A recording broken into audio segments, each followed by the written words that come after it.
Right, in this episode I want to show you three things. The first one is the environment. You can see it's different from last time. I was going for a darker and more oppressive atmosphere.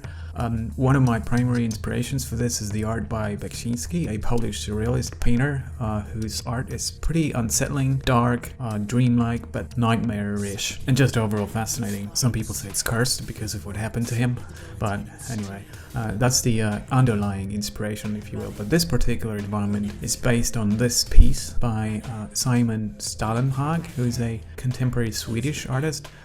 I really like the ominous color grading on this one, so I wanted to make something similar. The second thing I wanted to demo today is explosions.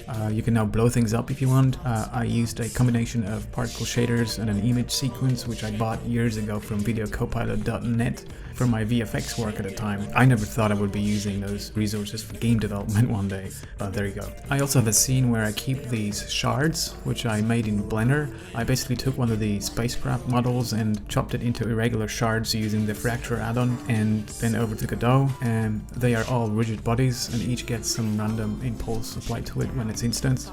So they explode in different directions. They will also take on whatever material the original structure had and also match its scale. That way I only need one explosion scene which I can use for different structures like vehicles, etc.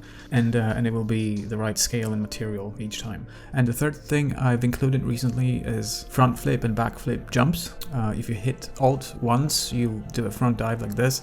And if you hit it twice, you'll do a somersault jump, and you can also do a backflip jump like this. I kind of like it. It gives some additional diversity to the movement. Anyway, it doesn't seem like a lot, I know, but trust me, it takes a lot of time to get stuff done in Godot, especially when you only get a few hours to work on this on weekends. Still, I hope you like the new look, and I will see you in the next one.